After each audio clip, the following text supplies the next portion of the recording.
As I started thinking about this year's luncheon, I thought more about the mission of Leadership Louisville and about the tremendous need to engage more leaders across our city in every aspect of our community's life. And the more I thought about it, the more I realized that the essence of leadership is not really about anyone's title, whether it's mayor or coach or anything else. The essence of leadership is found within every person. Each of us has the potential to lead. Leadership is about trust. It's about transparency. It's about integrity. It's about accountability. It's about making difficult decisions and so much more. It is the honor of my lifetime to serve as your mayor of Louisville.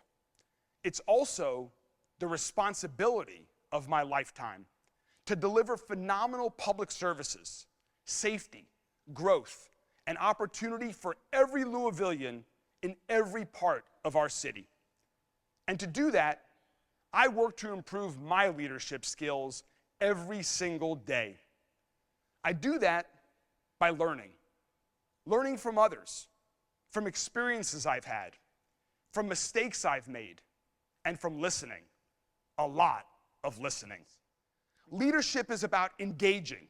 Leadership is proven through action. Leadership is about being in the game. And that's why this year's Leadership Louisville Luncheon is so different.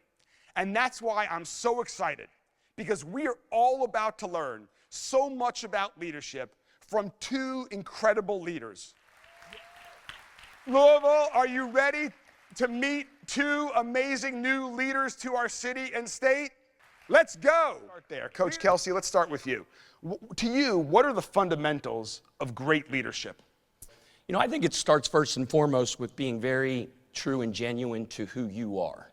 And I mentioned how leadership does look different. So I'm going to quote a writer named Billy Shakespeare right now, and he said one time, "To thine own self be true." Yep. So I just think first and foremost, being genuine to who you are, obviously building trust, because people don't, you say it's cliche, but they don't care how much you know until they know how much you care. Right. But building that trust, and then defining with great clarity what your purpose is, and then defining that standard, and then holding people accountable to that every day, all day. I think about this C-suite all the time, CEO and CMO and CFO and CIO, and really I think the best leaders are CLOs, Chief Listening Officers.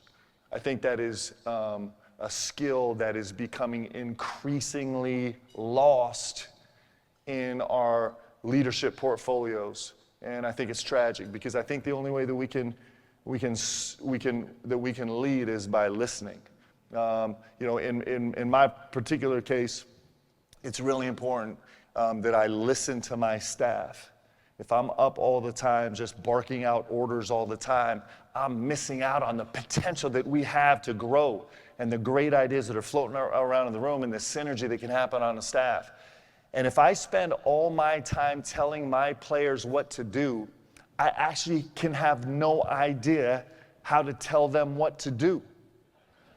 Well, so on that note, Coach, you're talking about the importance of your staff, you're talking about the importance of players, and that really goes, one of the hearts of leadership is about the need for great teams. To be a great leader, you also need to put together and work with a great team. And what is your approach to building a great team, and what lessons do you think that you have as a men's college basketball coach in assembling a great team that all of us here that aren't coaches can learn when we're trying to assemble great teams to work with as well? Yeah, first I'll emphasize the importance of putting together the right people. Like, we're all in the people business. Like, I don't know what you're in. There are very few places where you're not in the people business, but this is the people business. Certainly, like everybody gathered in this room, I would guess, is in the people business. It's about people. I have a really good friend who's owns several professional franchises, and when he was growing his company, they were about at 1,200 employees. 1,200 employees. They were growing at supersonic speed, and so I was asking him about, like, man, how does he manage his time? He's like, I spend 80% of my time hiring. Think about that. He's at 1,200 employees on his way to, I don't know what they're 10,000, 12,000 now.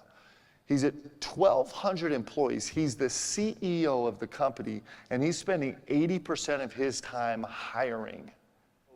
You know, that's it. This is about people. It's about finding the right people that will share your vision, that are kind of going to fit your culture, that makes all the difference. But, you know, it's funny, he said CLO, which I am one of those now, but we say CRO. My job is to be the chief reminder officer. And in building our culture and sustaining our culture, it's my job to make sure that I'm reminding everybody in our organization every day what the standard is. But all of us have also had failures in life. And we've all been shaped by our failures. I know that I certainly have been. So reflecting back, what do you think maybe is one of the bigger failures or mistakes that you may have made? And what did you learn as a leader from that experience?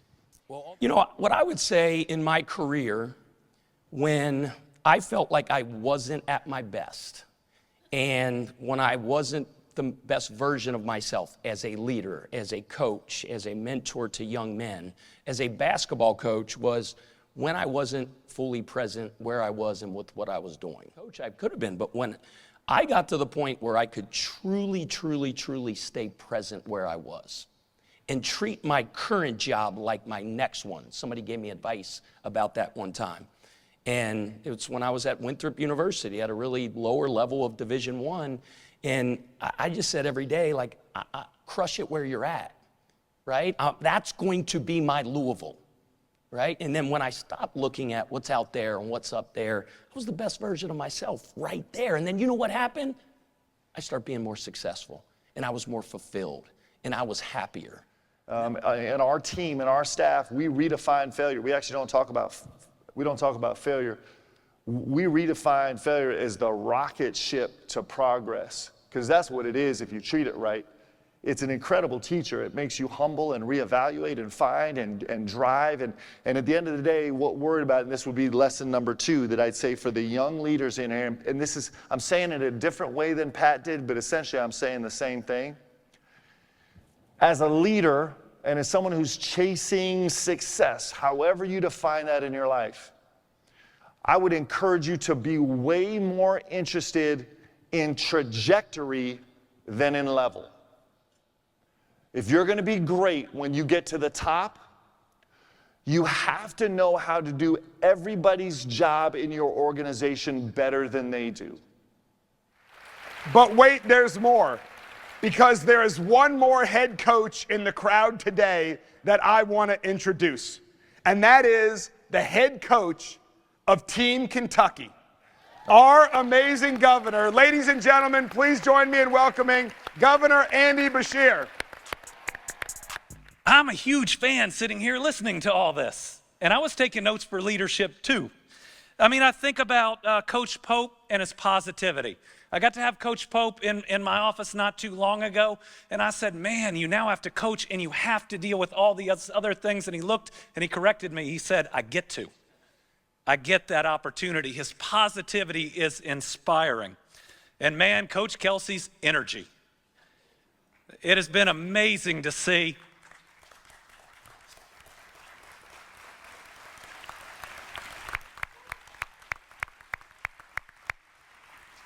And today, I think we also, especially in the answer on Sandy Hook, heard his empathy.